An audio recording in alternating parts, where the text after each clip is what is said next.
So we're here to discuss a branch of linguistics called syntax. So what is syntax?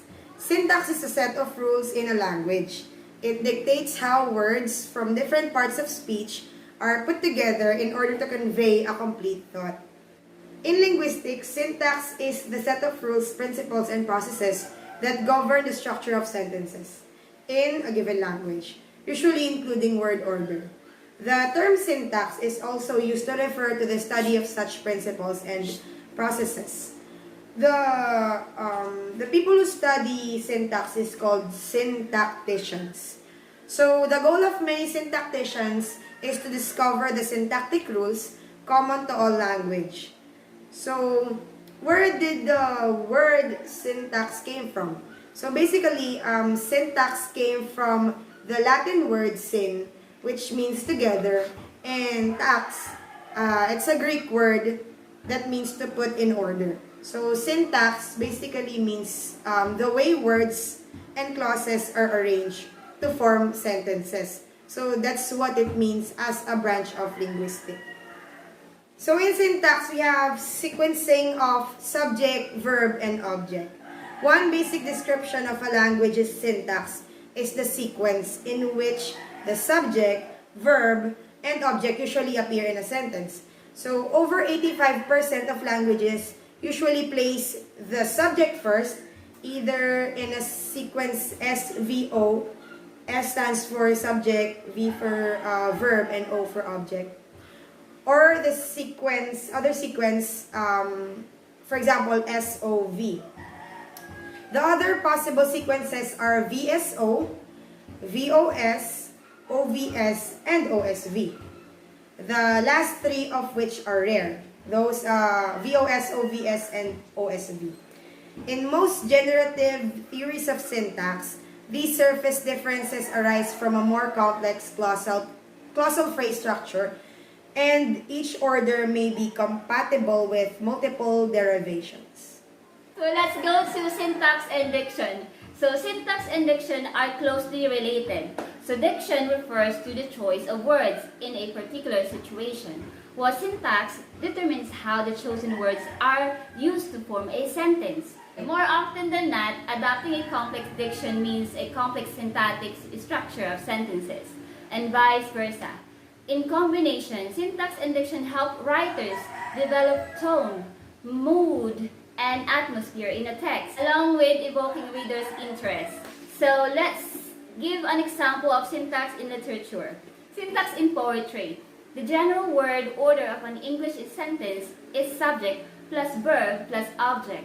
In poetry, however, the word order may be shifted to achieve certain artistic effects, such as producing rhythm or melody in the lines, achieving emphasis and heightening connection between two words. The unique syntax used in poetry makes it different from prose. Okay, so let's go to example number 1, beyond decoration. In casual conversations, we can simply say, I cannot go out, to convey our inability to go out. P.J. Kavanagh's poem, Beyond Decoration, does not rely on merely stating a prosaic, I cannot go out.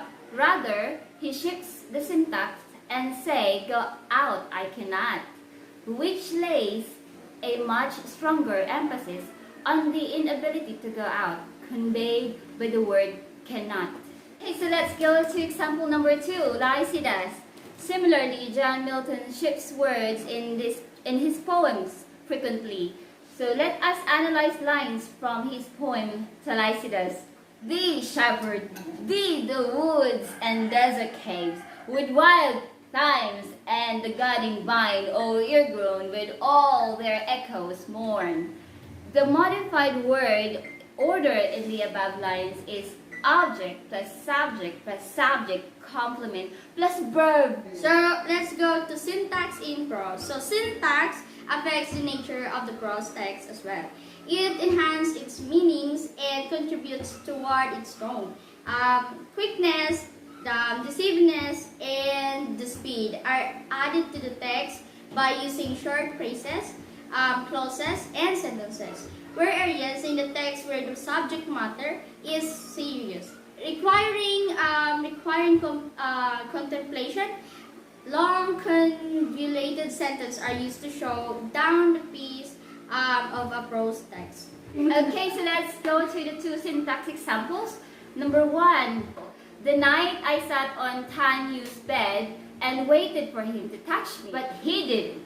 I was relieved. So here, Amy Tan uses short sentences to communicate in a powerful and concise manner. Let's go to example number 2. They left me alone and I lay in bed and read the papers a while. The news from the front and the list of dead officers with their decorations, and then reached down and brought up to the bottle of Cinzano and held it straight up to my stomach, the cool glass against my stomach, and took little drinks, making rings on my stomach from holding the bottle there between drinks, and watched it get drank outside the roofs of the town. So that's prose from Farewell to Arms by Ernest Hemingway. So Ernest Hemingway uses long and complex structures to emphasize the laziness of his character. Let's go to syntax in Shakespeare. So, writing all his plays and sonnets in English pentameter, Shakespeare habitually reversed the general order of English sentence by placing the verbs at the ends of the sentence. We have here an example for the syntax in Shakespeare's writing. So the sentence goes, the boy and the girl ate their tea. So in the sentence, we have a determiner, a noun, and a conjunction. So let's determine first the determiners. The determiners are the, we have two thus in a sentence, and there. Then we have the nouns, boy, girl, and the tea. We also have the verb ate and the conjunction end. So in syntax, we have the subject, verb, and object order. In this sentence, we have noun phrases. Let's determine the noun phrases here. So the noun phrases are, the first one, the boy, then the second one is the girl, and then we have another noun phrase which is their tea. So we also have, if we combine the first two noun phrases that I mentioned, the boy and the girl, it forms another, a major noun phrase. So the boy and the girl. So that's a whole noun phrase as well. And then we also have a verb phrase. If we combine the verb in the sentence, which is ate, and the noun phrase, or the last noun phrase that I mentioned, which is their tea, it goes ate their tea. So that is a verb phrase. So we already have a noun phrase and a verb phrase. If we combine it together, it will form a complete sentence. Example number 5, Romeo and Juliet. What light from yonder window breaks? Instead of using the common expression, what light breaks from yonder window, Shakespeare emphasized his meaning by using different syntax. Example number 6, Richard III.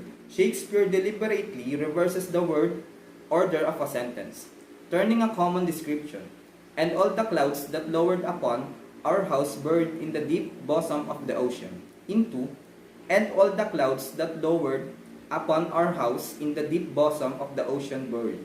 Function of syntax. To convey meaning is one of the main functions of syntax.